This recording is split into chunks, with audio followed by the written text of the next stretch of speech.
Od rána přepěl jsem vesele v hospodě při plné sklence.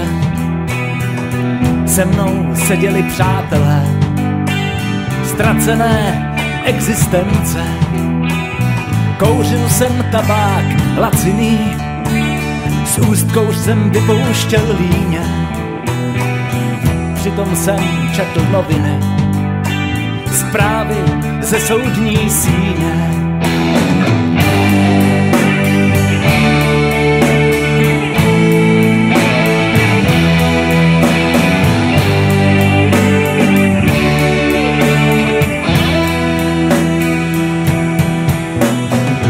Četl jsem o podvodu, o křivdě, beze vší morální vzpruhy.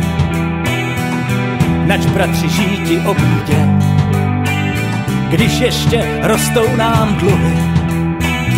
O zběhlém studentu stíhaném četl jsem historku pěknou. Bratři, kdo ví, kam se dostanem, když se nás rodiče zřeknou.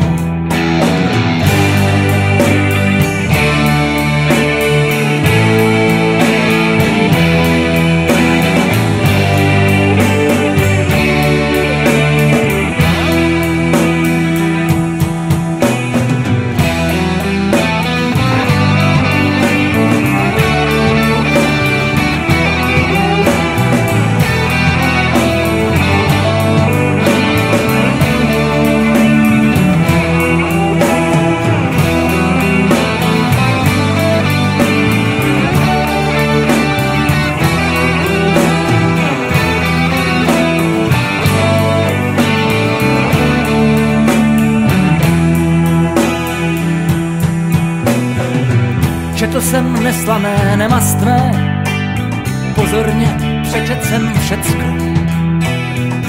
O mladé matce nešťastné, která své zabila děcko. Ten svět je samé vězení a samá loupež a vražda a tisíceré trápení. Zvrhne se radost každá.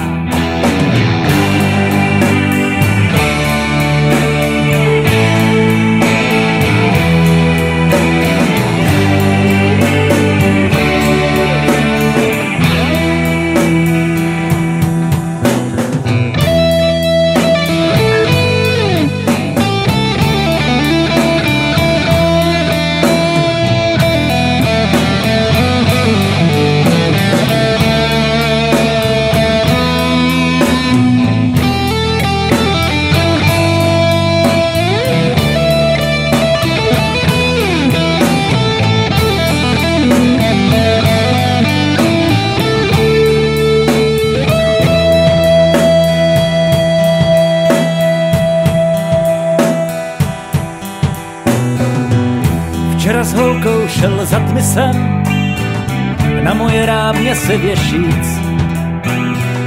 V rybník se dívala s úděsem, teskně v něm zhlížel jsem měsíc. Já byl jsem touhou a nocí spy, jírty se zachvěly zrádně. Co by se dalo bídy skrýt v tom tichém rybníku na dně? Co by se dalo bídy skrýt v tom tichém rybníku na dně?